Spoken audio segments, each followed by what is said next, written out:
The Trevor Project defines gender euphoria as being satisfaction or joy caused when one's gendered experience aligns with their gender identity rather than with the gender they were assigned at birth. So let's break this down. What is gender? Gender is the stereotypes and expectations placed on a person because of their sex. For example, the female gender could be considered someone who is loving, feminine, who enjoys homemaking, cooking, anything we consider womanly. That's the gender. So if you happen to find excitement or satisfaction with something that is not a stereotype of your sex, then that is gender euphoria? Or, breaking that down even further, enjoying things in life is gender euphoria if you're trans. I'm sorry in advance for this next clip. What's gender euphoria? Well, I'm glad you asked. I really wish I could bottle up gender euphoria and just give it to every person I know to experience, because it is literally the most amazing thing on this planet. Gender euphoria is like this state of bliss. It's just this happy, warm feeling you get, and you just feel so good.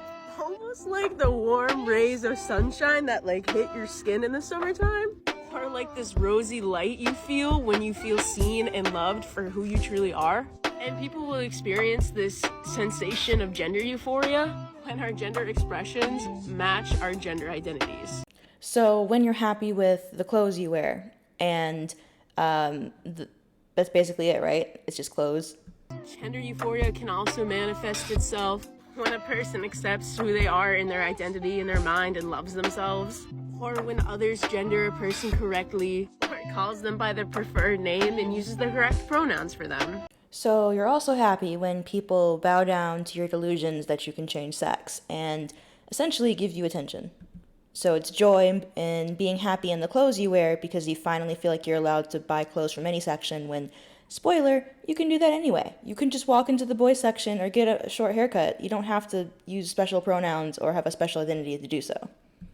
For me, I really love being masculine, and during the summer when I get to show off my body hair, like wearing shorts and letting my leg hairs breathe, or wearing a muscle shirt and just feeling super mask and tough. Honestly, I can't believe that this is a thing people think is unique. Wearing comfortable clothing is gender euphoria, and I can only have this euphoria if I call myself not a woman. And this is totally not regressive and sexist. No, it's progressive for me to call myself not a woman so that I can finally wear shorts and not shave and have short hair. What? And I get to look at my armpit hair. Like, that's when I experience gender euphoria. I just feel so good about who I am, and the fact that I get to just be me, it's just out of this world. It's just out of this world feeling. And yet, instead of just being yourself and doing those things anyway, you have to create labels and identities that, I guess, give you the freedom to do those things without feeling like you're breaking the rules of being female or male or whatever. For me, a lot of what people describe as gender euphoria is just, I'm glad that I could break this law of sexism or misogyny without feeling like I'm going to be punished because I identify out of that category. So because I'm a woman and I prefer to wear more comfortable, masculine things, where I prefer to be, bodily neutral. I don't want to shave, I just want to do whatever. I can't do that if I'm a woman. So if I say I'm non-binary or trans man, I can do that and I won't be punished for it. And half the time it's literally just wearing comfortable clothes is gender euphoria.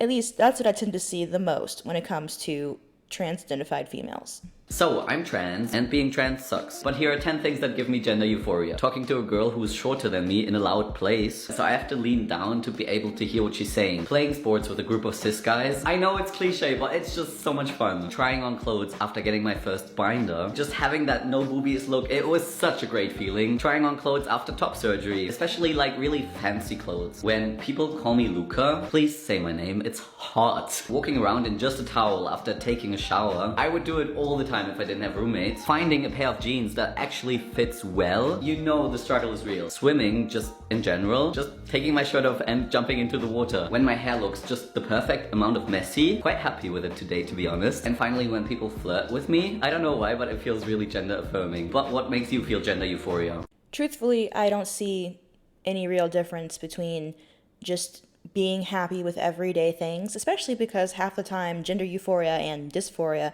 are based on very random things. Like, I've seen Reddit posts of, is the way I sleep masculine? I feel like it's not masculine enough. To people being, oh, I'm euphoric because my knuckles have hair on them. I feel like people are just fixating on their outward appearance to a huge degree and then turning this sudden lack of self-denigration into euphoria because perhaps the issue is they've been depressed so much about their appearance that they find even the slightest acceptance of who they are to be euphoric. But truthfully, I don't think this is a trans-only experience. I put on a cool outfit and I think, wow, I like how I look in this pleather shirt and jeans today.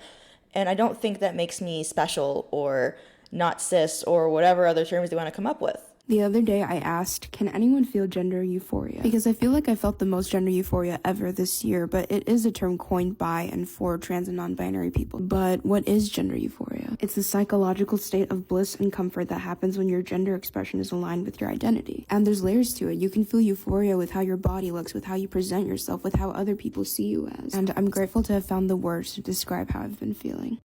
Now, what really concerns me, though, is not the ones who are going on about gender euphoria because they got to wear a pair of pants or put on a man sweater.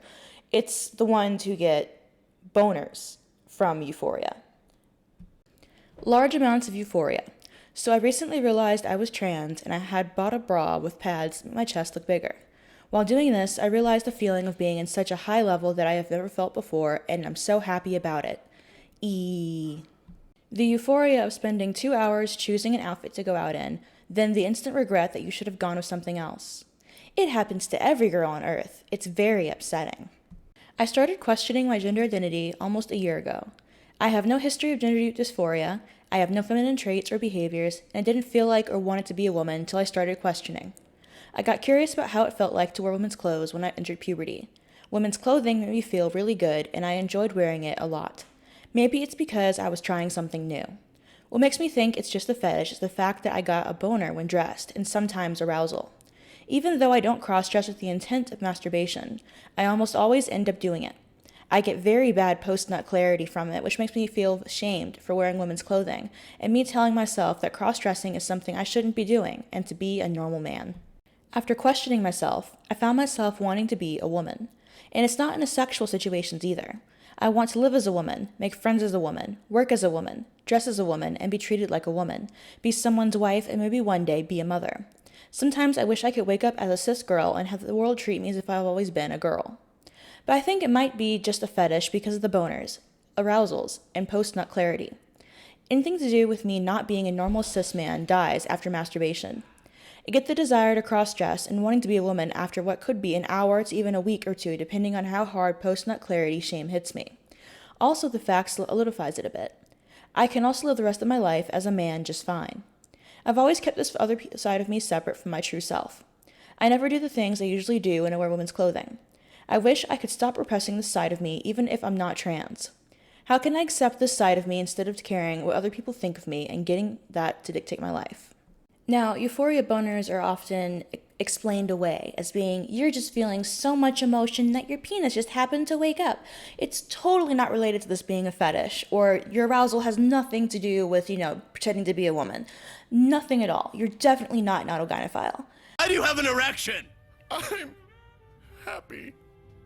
But when you look at these, as a woman, you do not go put on your clothes and then feel aroused because you put on your clothes. They're just clothes. It's an everyday activity. There is no mysticism to it. There is nothing amazing or cool, nothing to get off on. You're just getting dressed.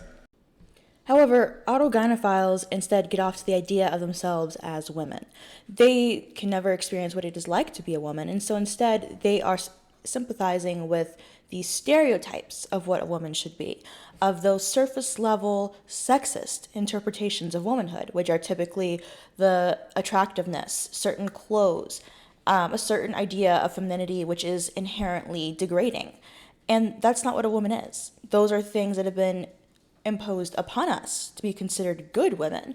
But all women have the capacity for all feelings. All women have the capacity to be interested in trucks or books or whatever the hell, because it's not like your sex determines your personality, which is what they assume it does. So by making their personality or appearance fit what they believe the other sex is defined by, it gives them euphoria, which, when it comes to autogynephiles, really just means a boner. Because let's be honest here, if you are happy, as men often are when they're playing or watching sports games, wouldn't the whole crowd, wouldn't they have boners if that was the case? If happiness that was just so strong and overwhelming manifested in boners all the time, then wouldn't, winning a video game, going to sports ball, hanging out with friends, going to, the hospital to see your son for the first time, wouldn't all of those things make you have a boner? And yet, they don't, for, normal guys at least. And while there are some females who undoubtedly get off to being perceived as the opposite sex, it's not nearly as common, and what you instead see pretty often is the concept of euphoria being used to drive more and more transformative acts. For example, this person thinks they're supposed to feel really happy every time they hear their name because they have a new name, their dead name they're no longer using. It's your name. It's not supposed to be some magical experience. People change their names all the time. My mother changed her middle name to her maiden name because she wanted to keep it. It didn't give her euphoria to do so. I went by a nickname for about 2 months in college before I realized how stupid it was, and it didn't give me euphoria. It was just the thing that I was called and often forgot to answer to. A name is a name. And you wouldn't expect being happy about a particular thing to last forever. When, for example, you finally update your refrigerator. You're going to be happy about it for the first month maybe, but then the novelty runs off and you just have a fridge. Except here, if it's something such as, I'm not feeling as euphoric about testosterone or being hairy or having a binder, then I have to try the next thing because obviously the euphoria is what I'm supposed to be at all the time. If I'm not feeling euphoric, then I must be feeling dysphoric. If I'm not feeling euphoric, then something is wrong, so I must keep chasing this euphoria because until I can get it to stay, I'm not right. And to be honest, either of these perspectives is dangerous and, quite honestly, sad. Instead of telling people that they should have to be the other sex to enjoy stereotypical stuff related to that sex, it should just be gender is not real. It is imposed upon you, and you can and do whatever you want. You can be a girl who likes to ride bikes and wear shorts and not shave, and you can be a guy who likes to wear dresses and makeup. It doesn't matter. It doesn't matter. You can do those things, and you don't have to pretend to be a different sex, because that's all it is. Pretend. Anyhow, this, dear viewers, is where we part. This is another one of those unscripted videos. I was going over it, looking through some of these posts, and it's just kind of frustrating that they often try to portray euphoria as a common thing. Like, for example, specifically the boner part. Women also get aroused when they put on fancy underwear. No. It's not the act of the underwear or lingerie getting put on that would make a woman aroused. It would be the anticipation of a sexual encounter. Women don't get off because we're women and it's just our bodies. We're just using our bodies, and we don't have that weird separation of what they believe body and soul to be. That's what it really comes down to. Gender ideology is a belief that you can have a gendered soul that does not match your body, when the fact is body, mind, and soul are all one damn thing. We have no proof that those things are able to be separated. They're all the same damn thing. And the sooner that we can all agree on this, the better. Anyhow, if you guys have any comments, questions, or concerns, you can let me know in the comment section down below, and I'll see you guys next time. Bye.